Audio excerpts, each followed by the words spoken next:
Então, muito boa noite a todos, que a paz de Jesus esteja em nossos corações. Já vimos o título do tema de hoje, os Espíritos resolvem tudo, e nunca esquecer a nossa parte a fazer.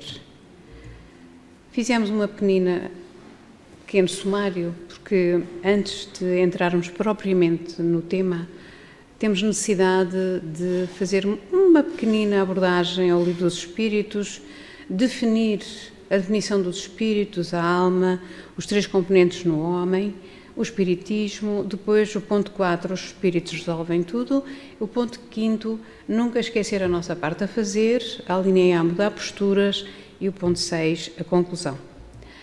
O livro dos espíritos, ele foi publicado em 1857,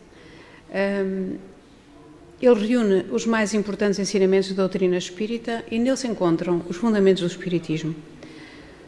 Hippolyte Léon Denis Arrivai foi escrito por Allan Kardec, o seu pseudónimo, na forma de perguntas e respostas, e ele desvenda os enigmas da humanidade desde a imortalidade da alma até dúvidas sobre a vida presente e a vida futura.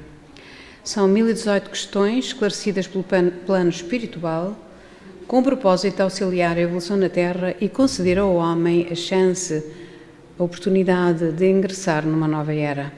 Foi uma obra mandatada pelos próprios espíritos e foi utilizado o método universal.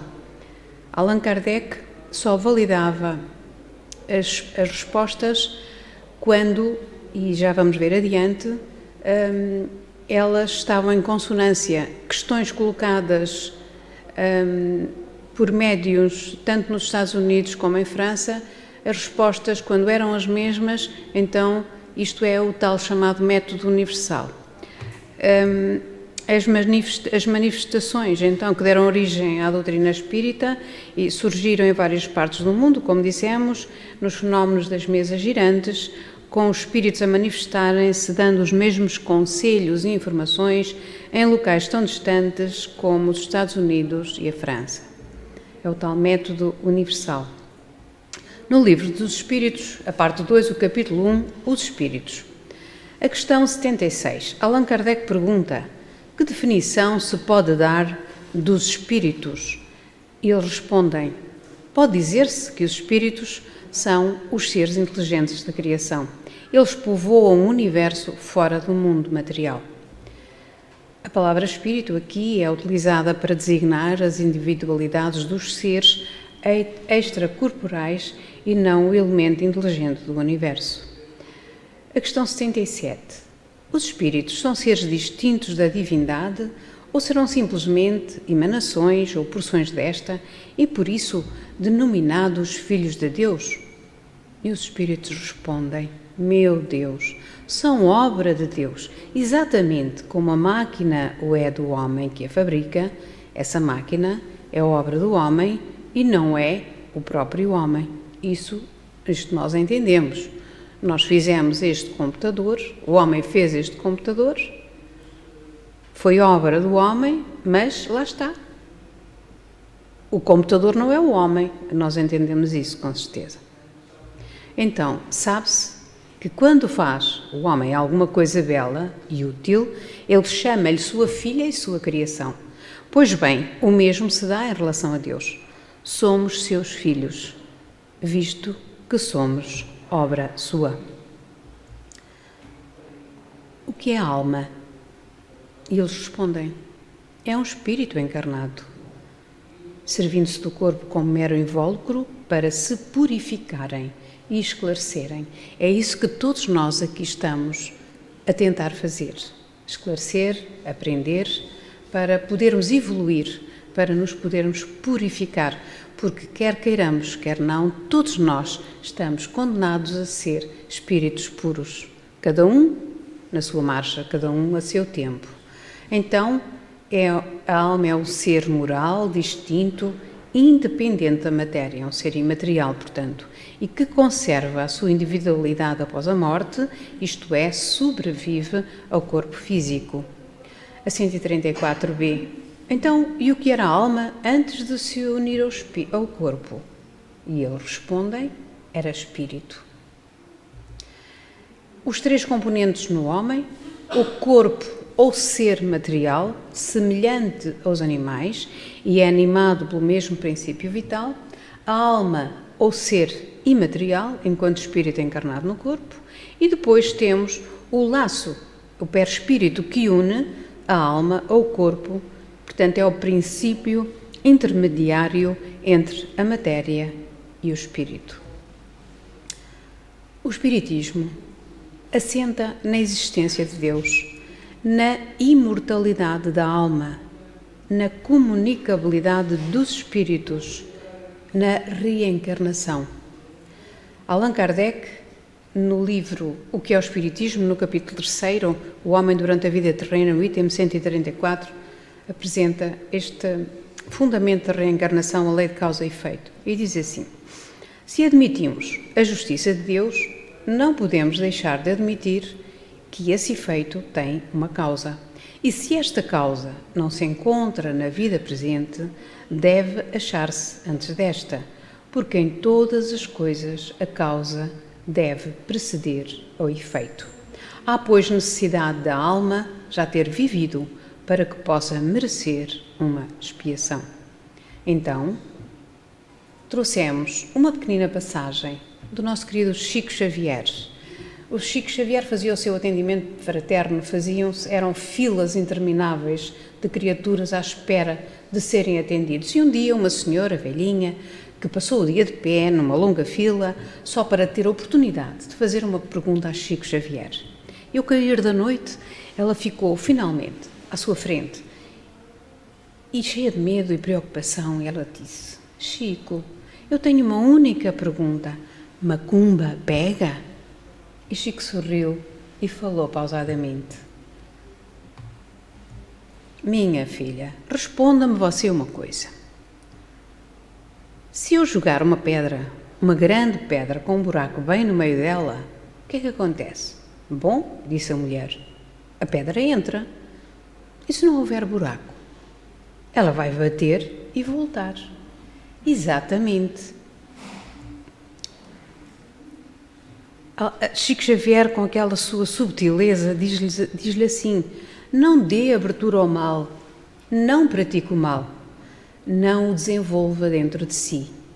E assim você estará imune a cada vez que você fizer de sua língua uma arma venenosa, a cada ato de perversidade ou falsidade que cometer, você aumentará o buraco da sua parede.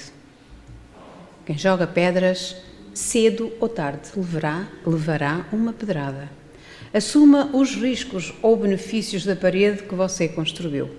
Assuma a dor de causar dor, a paz de promover a paz. A escolha é sua e as consequências também. Nem tudo é feitiço, na maioria das vezes é a lei de retorno. Então, o Espiritismo é uma filosofia que propõe a lei de causa e efeito como explicação para os males humanos. O Espiritismo é uma ciência iluminada pela fé e o Consolador, ou o Espiritismo, assume o tríplice aspecto científico, filosófico e religioso, enquanto ciência comprova através da lógica e da experimentação, como filosofia opera o trabalho de raciocínio em busca do conhecimento e da sabedoria, como religião elucida e clarifica, buscando elevar as almas, ligando as pessoas umas às outras e a Deus, edificando e iluminando os seus sentimentos, enfim, promovendo a reforma íntima.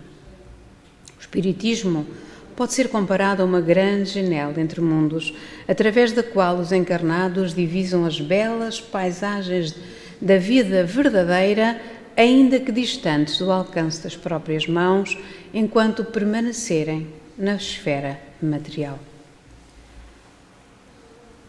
E esta pequena abordagem para nos lembrarmos do tema: os espíritos resolvem tudo?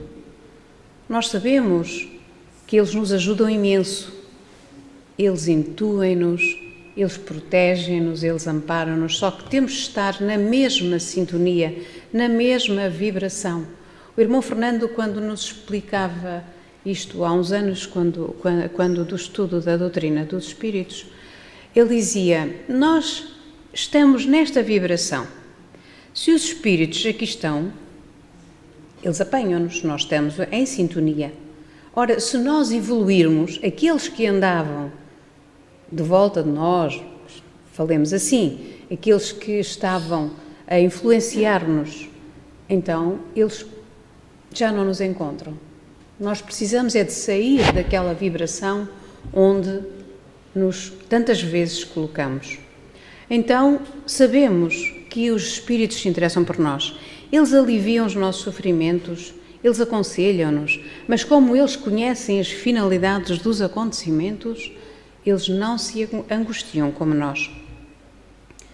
Entristecem-se mesmo quando nos rebelamos, quando nos revoltamos contra a vida e contra Deus, pois sabem que as consequências serão a de nos atrasar na evolução e trazer mais dores no nosso caminho.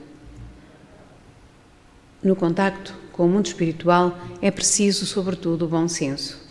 Os espíritos são as almas daqueles que viveram na Terra. Não há angelitude impositiva após a laje do túmulo, assim como não é lícito aguardar notas de pureza filosófica e moral daqueles corações habituados à rudeza durante a vida humana. Conectar-se a um médio, impressionar-lhes as faculdades, suscitar traços de personalidade característicos, enfim, abordar assuntos particulares de ordem doméstica, compõem extensos desafios aos espíritos que se candidatem ao intercâmbio, porque relembrar desequilibradamente quadros do passado é tão incómodo a eles quanto se vivessem novamente os seus conflitos. Daí nem todos se comunicarem quando desejam ou solicitam seus familiares terrestres. O telefone, como nos diz o irmão Fernando, toca de lá para cá e não de cá para lá. Eu não posso chegar ao atendimento fraterno e dizer à irmã Leonor: eu queria tanto falar com a minha mãe, eu queria tanto falar com este ou com aquele meu familiar que desencarnou. A permuta entre planos é a conjugação da permissão do alto e da necessidade nos dois mundos. Se houver necessidade de ser contactado, se houver essa necessidade e se houver a permissão do alto, então aí sim poderá ser. De outra sorte, aos que buscam valer-se do correio etéreo para a solução de demandas materiais corriqueiras.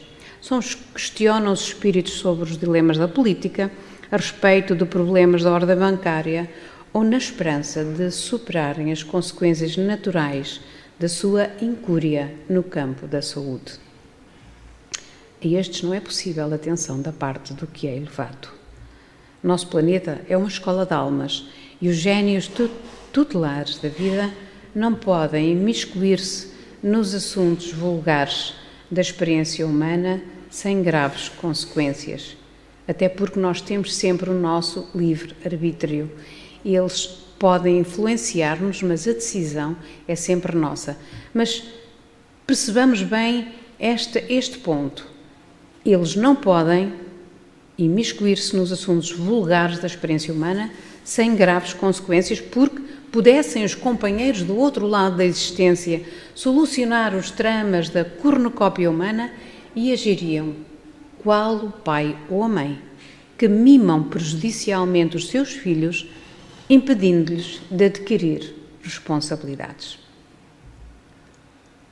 Reflita no valor do contacto com o mundo do pensamento elevado e abandone a postura de mero pedinte.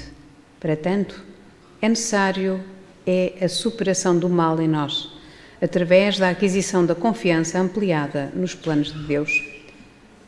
Identifique o desejo que o move nas genuínas demandas de emoção e medite sobre quanto daquilo que busca transferir à responsabilidade dos espíritos não seria obrigação de sua própria retificação e mudança de postura, mudança de atitude. Mais importante que pedir é nunca esquecer a nossa parte a fazer, para assim entrarmos em sintonia com esses seres de luz que nos querem auxiliar na caminhada, mas tantas vezes lhes fechamos a porta do nosso coração. Emmanuel diz-nos: o problema reside em ti mesmo, e que não te reajustarás sem a própria cooperação. Aprender é mudar posturas. A nossa reforma íntima é importantíssimo que a façamos. Então, tal como o médico pode ser competente e caritativo, mas se não dispõe de recursos para salvar um enfermo que não deseja curar-se, nós temos necessidade da nossa reforma, de ter a força de vontade para nos modificarmos e tornarmos criaturas melhores, assim como, esta situação do médico, ele pode ser muito competente, mas se o doente não se quer curar, paciência. Então, se pretendes o equilíbrio e a segurança antes de tudo, através da oração, solicita à Divina Providência que te auxilie a policiar a própria mente, sustentando o bem a teu próprio favor. Em seguida, trabalha na extensão desse mesmo bem, quando estiver ao teu alcance, porque todos os processos de obsessão, eles crescem na medida de tuas horas inúteis. Assim sendo, ainda mesmo com sacrifício, cumpre os deveres no lar ou no círculo de trabalho em que o Senhor te situou a existência, empregando o cérebro e o coração naquilo que possas realizar de melhores. E além das obrigações naturais que te enriquecem a luta, refugia-te no estudo nobre e na caridade incansável, alavancas seguras da tua libertação. O livro edificante opera o saneamento da alma, descerrando-te os mais elevados caminhos da terra, e o serviço prestado desinteressadamente ao próximo ampara-te com os valores da simpatia, angariando-te as bênçãos do céu. O doente a quem ajudas será remédio em tuas feridas, e o desesperado a quem reconfortas será consolo em teu coração. Não te queixes dos adversários e perseguidores desencarnados. Eles são nossos próprios companheiros, afetos do nosso ontem, que deixamos à retaguarda em muitas circunstâncias, envenenados por nossas próprias ações destrutivas. Oferece-lhes assim o teu exemplo vivo na paciência e na abnegação, na fé e na caridade, na tolerância e no dever dignamente cumprido, para que leiam em tua vida a cartilha da própria transformação. Sempre haverá misericórdia vinda de Deus, mas cada qual deverá realizar a colheita particular de suas próprias semeaduras. A nossa caminhada é individual e intransferível, ninguém a pode fazer por nós e nós não podemos fazer a dos outros. Então, o Espiritismo tem a caridade como bússola e Emmanuel diz-nos: a caridade é o processo de somar alegrias, diminuir males, multiplicar esperanças e dividir a felicidade para que a terra se realize na condição do esperado reino de Deus. Se Jesus coloca isto no Evangelho segundo o Espiritismo, capítulo 15, fora da caridade não há salvação. Então, como dizíamos, se Jesus coloca a caridade em primeiro lugar entre as virtudes, é porque ela encerra implicitamente todas as outras.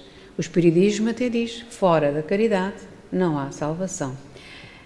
A humildade, a doçura, a benevolência, a indulgência, a justiça, etc., é porque ela é a negação absoluta do orgulho e do egoísmo.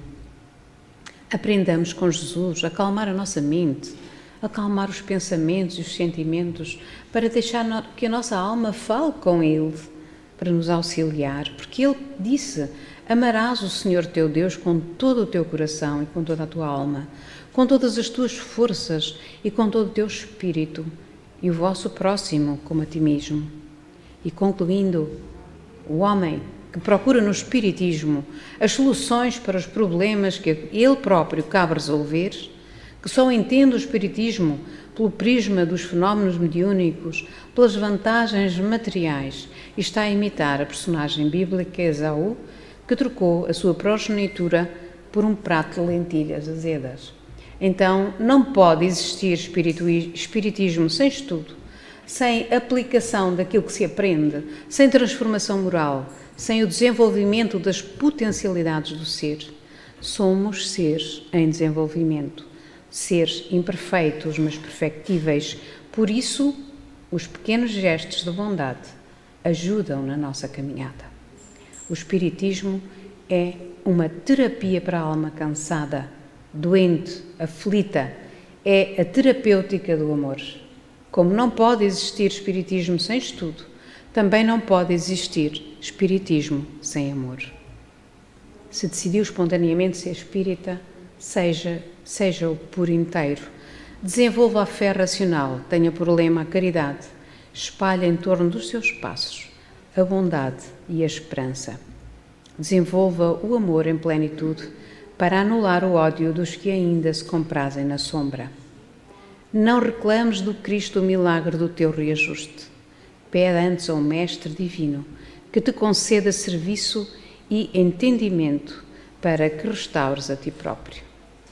André Luiz diz-nos ainda: não acuse os espíritos desencarnados e sofredores pelos seus fracassos na luta. Repara o ritmo da própria vida, examina a receita e a despesa, as suas ações e reações, os seus modos e atitudes, os seus compromissos e determinações, e reconhecerá que você tem a situação que procura e colhe exatamente o que semeia. E terminamos com este último slide do Evangelho segundo o Espiritismo, capítulo Pedi e Obtereis, que faz o resumo de tudo aquilo que acabamos de dizer. Deus assiste aos que se ajudam a si mesmo. Segundo a máxima, ajuda-te e o céu te ajudará, e não aos que tudo esperam do socorro alheio, sem usar as próprias faculdades. Que Jesus nos abençoe. Assim seja.